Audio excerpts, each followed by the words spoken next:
오늘 우리 다른 분이 이제 말씀을 전해도 되는데 요즘엔 이제 오후 시간을 될 수 있으면 안 하려고 그러는데 오늘 왜 제가 굳이 했을까요? 잘 모르시죠? 오늘 이제 성경 퀴즈를 했어. 성경 퀴즈를 하면 제가 하면 이제 잘 아시죠? 짧게 하잖아. 다른 사람을 하라고 하면 길게 하는 거야. 그래서 제가 오늘 이 시간에 말씀을 들고 섰어요. 그리고 여러분 이제 성경을 읽다가 보면 신구약에 보면 발람이라고 하는 얘기가 많이 나와요. 그리고 또 이제 그 다음에 이어서 또 부올에서 생긴 일이 많이 나오죠. 아모리 여자와 이스라엘 남자들이 간음을 했는데 이것이 큰 문제죠. 이것이 성경 여기저기서 많이 나와. 근데 이스라엘 백성들이 진행하면서 골칫거리가 뭐냐? 발람의 사건과 부올의 사건이 이렇게 골칫덩어리라는 거예요. 우리가 살아가면서 우리가 신앙생활하면서 정말로 토지를 잡아가는 경우가 있고 이제 교회가 진행하면서 골칫덩어리가 되는 경우들이 많이 있다는 거예요. 그러니까 이 어떤 제도도 그렇지만은 어떤 한 사람이 잘못 터를 잡아 나왔을 때 그것이 교회가 진행되면서 계속 골칫덩어리가 되는 거예요. 이게 그렇기 때문에 무엇을 교회에서 제일 잘해야 된다? 토지를 잘 만들어야 된다. 토질이라고 하는 것이 그만큼 중요해요. 그런데 한 사람이 토지를 잘 만들 수도 있고 토지를 망가뜨릴 수도 있어. 그러면 이것이 무엇이냐? 우리 교회 사명인 동시 책임이다.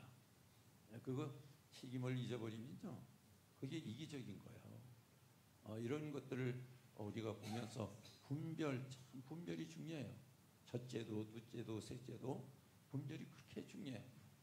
우리가 회사 생활을 해보면 회사에도 분별이 중요하고 정치인의 세계를 가봐도 분별이 그렇게 중요하고 우리가 신앙생활을 하면서도 보면 그것이 그렇게 중요하다. 그런데 그 분별이 어디서부터 오는 거냐? 하나님의 말씀에서부터 오는 것이다. 그래서 여러분 우리가 다윗의 아들 있죠. 솔로몬 있죠. 솔로몬이 그 분별을 그렇게 잘했잖아요. 하나님 안에서 주시는 말씀을 통해서 얻어지는 지혜가 이 다윗의 아들 솔로몬이 그 지혜를 갖게 되는 거예요. 지혜가 무너져 버리니까 나라가 무너지죠. 가정이 무너지죠. 자기 인생이 무너지죠. 이렇게 무너지는 거예요. 그래서 이 말씀이라고 하는 것은 하나님의 터 위에서 말씀이 준비돼야 되는 거잖아.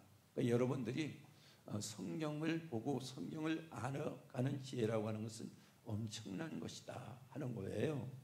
오늘 이 말씀을 짧아도 보도록 하겠습니다. 우리가 일반적으로 보면 눈이 닫히면 어떻게 될까? 눈이 열리면 어떻게 될까? 이거예요. 한번 이걸 생각해 보세요. 여러분 눈이 닫힌 적은 없었잖아요. 다 눈이 열렸었잖아요. 그런데 우리가요 또 정신적인 눈이 있잖아요. 정신적으로 우리가 정신적으로 사물을 분별을 하고 그리고 우리가 그것을 구분을 해서 안 할 것과 할 것을 구분할 때 근데 이것들을 이제 구분을 못하고 할 것과 안 할 것이 구분이 안 될 때 그 사람은 어떤 사람이에요? 요즘에 연세 많으면 제일 무서워하는 질병이 뭡니까? 예? 치매. 이렇게 되는 거예요. 우리가 영적인 치매가 될까 봐 두려워해야 한다 얘기잖아요. 그래서 사람이 돈과 명예에 미혹이 되면 하나님도 양심도 다 버리게 된다는 거예요.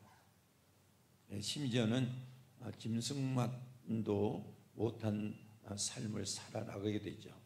그래서 이사야서 1장 3절 말씀해 보니까 소는 그 임자를 알고 나귀는 그 구유를 알건만을 이스라엘은 주인을 알지 못하고 나의 백성은 깨달지 못하는도다.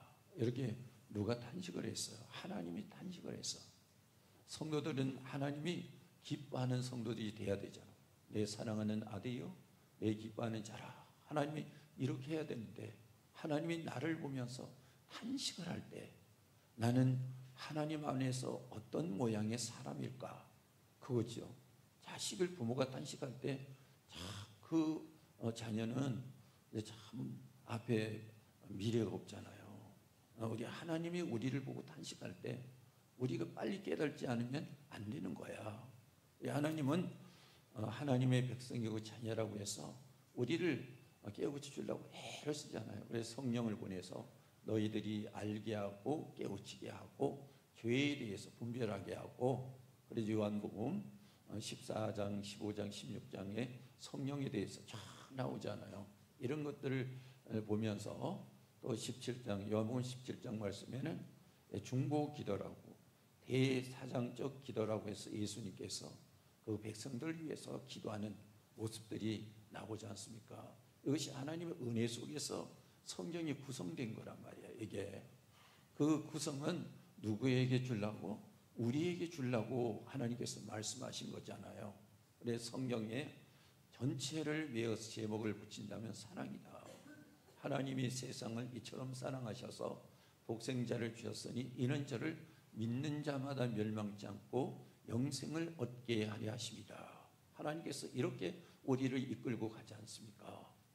그런데 여러분, 하나님이 이스라엘 백성들을 어떻게 해서 이끌어 가셨어요? 코를 꿰가지고 이끌어 가셔서. 왜냐하면 잘 순종하고 말을 안 들으니까. 성경 말씀에서 보니까 너희들은 목이 곧은 백성이다, 이렇게 말씀을 하셨잖아요. 여러분, 우리가 집에서 키우는 짐승 중에 어느 짐승을 다루기가 힘들까요? 소인데 소도 작은 소를 다루기가 힘들어. 큰 소는 다루기가 쉬워. 왜 그런 줄 아세요? 소 못 봤지?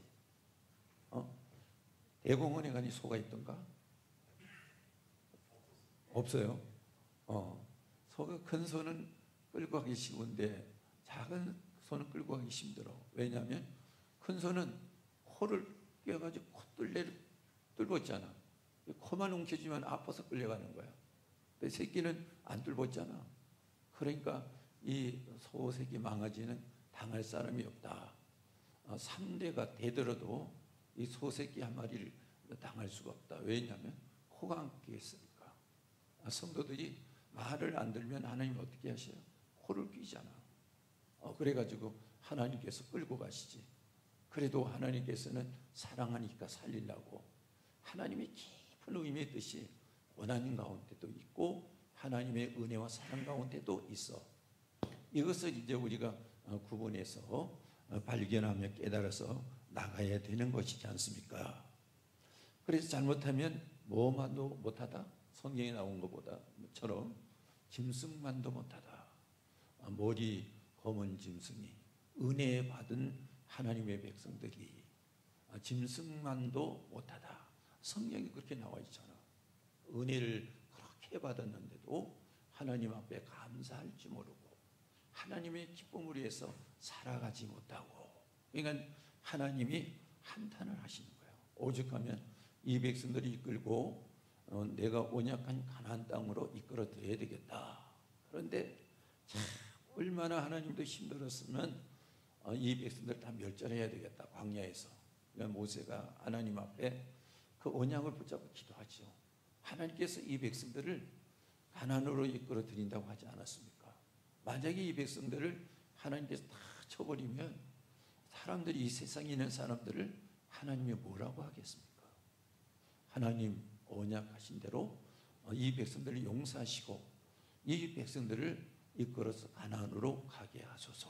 이렇게 하면서 중보하니까 하나님께서 그래, 너가 정말로 그 백성을 사랑하는구나.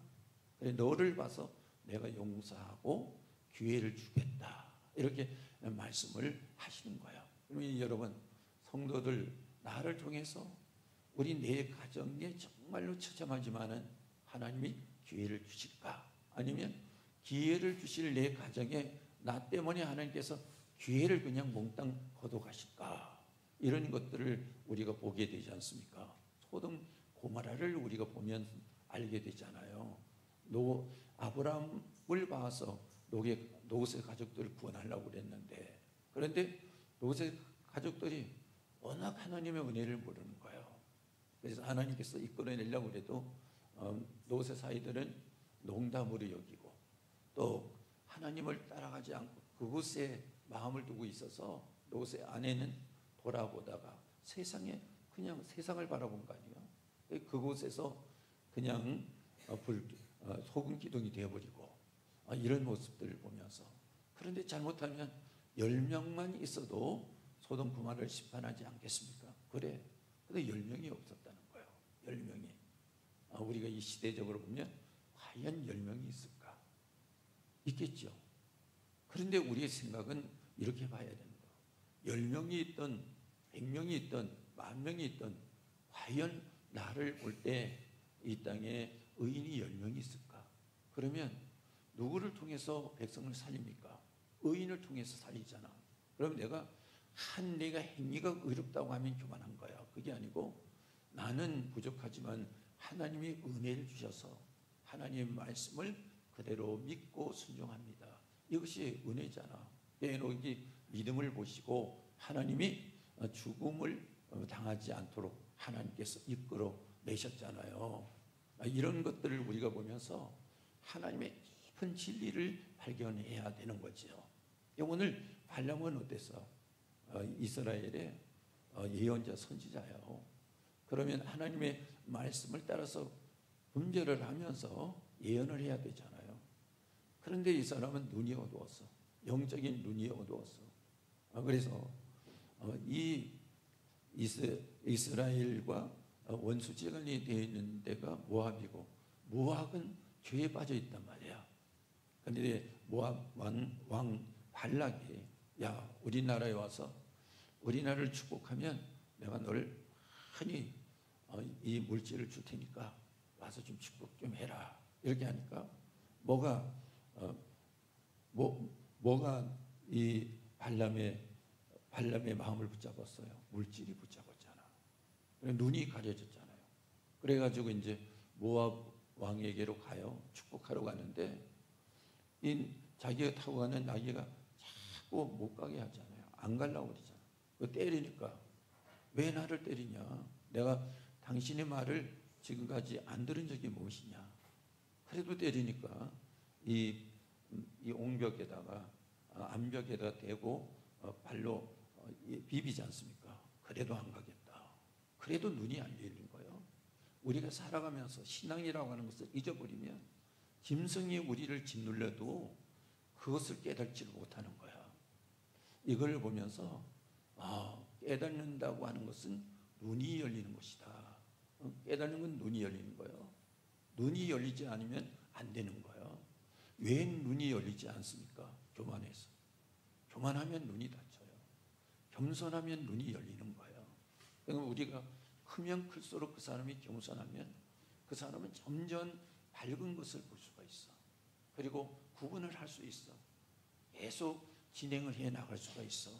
그런데 눈이 닫히면, 교만해서 눈이 닫히면 우리가 한 치 앞을 내다보지 못한다고 그러죠. 한 치 앞을 내다볼 수가 없는 거예요. 발람이 왜 눈이 닫혔다고요?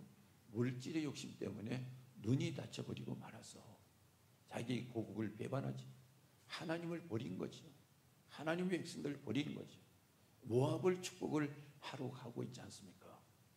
여러분, 우리는 하나님의 뜻에 따라간다고 하죠. 하나님은 요나 같은 사람을 요나에게 니느웨에 가서 하나님의 말씀을 전파하라, 이렇게 했어요. 요나는 가기 싫어서 다시 들어가는 배를 탔어요. 근데 요나를 다시 하나님께서 풍랑 이는 가운데서 고기 뱃속에 넣었다가 정신을 차려서 깨닫게 한 다음에 다시 니느웨로 가서 복음을 전하게 하죠. 너희들이 회개하라. 그렇지 않으면 이 니느웨가 다 망하리라. 이렇게 하면서 하나님께서 이렇게 찾아서 눈을 여서 쓰시기도 하죠. 근데 오늘 발람은 이제 모압으로 가고 있습니다. 하나님은 발람을 그래도 사랑하시죠. 발람에게 하나님이 책망을 하셔. 너 왜 그렇게 분별이 없어? 이렇게 하면서 하나님께서 발람에게 혼주를 내시잖아요. 하나님의 사자가 칼을 들고 막아선 것을 보고 이 발람이 여기서 이제 깨어지죠. 하나님, 제가 죽게 되었습니다. 이렇게 하죠. 하나님께서 야, 그러면 모압으로 가라. 모압으로 가는데 이제는 축복을 하되 반대로 해라. 모압을 저주를 해라. 이게 하나님의 뜻이다 얘기예요. 하나님의 뜻. 왜 발람이 모압을 가서 저주했을까? 하나님 뜻이다 이거. 하나님이 축복하게 하시는 것도 하나님 뜻이고 하나님이 저주하게 하는 것도 하나님 뜻이요. 그것이 이제 구분이 돼야 된다 이 얘기지 않습니까? 그래서 발람이 가던 길을 가서 모압 왕에게 갑니다. 모압 왕이 이제 모압 땅에 막 접어들려고 했을 때 거기 국경까지 온 거예요. 얼마나 좋았으면. 발람이 축복을 해주면 모압이 이스라엘보다 더 잘 되겠다 이거예요. 야, 이젠 됐다 이거잖아. 여기까지 왔잖아. 그런데 발람은 이제 모압 왕에게 나가서 이스라엘을 축복을 하고 모압을 저주하잖아. 왜 너 이렇게 하느냐 이거지. 하나님의 뜻이 아니에요. 그러니까 한단 말이에요. 여러분, 우리는요 어려운 일도 좋은 일도 무엇을 찾아야 돼요? 하나님의 뜻을 찾아서 해야 되는 거야. 이게 문제는 하나님의 뜻이다. 왜 그렇습니까? 우리가 살다 보면 1100년 살 것 같지만은 안 그래. 하나님 앞에 나갈 날이 점점 가까워지고 있는 거잖아요. 우리 요즘에 병원에 있는 분들 보세요. 그분들이 이제 불과 몇 달 전에는 내게 전화도 하고 서로 나누기도 하고 뭐 불편스러운 일도 있기도 하고 그렇습니다. 근데 세월이 지나니 어때요? 우리 김지호 장로님 아들이 쓰러져서 식물인간이 돼서 안타까워하더니 본인이 또 쓰러졌잖아요. 이런 일들이 그분들에게만 있습니까? 내게도 있어. 그렇기 때문에 오늘 깨어 있으라고 하는 거예요. 내일 깨어 있지 말고 오늘 깨어 있으라. 어떤 일이 일어날 줄을 모르는 거잖아.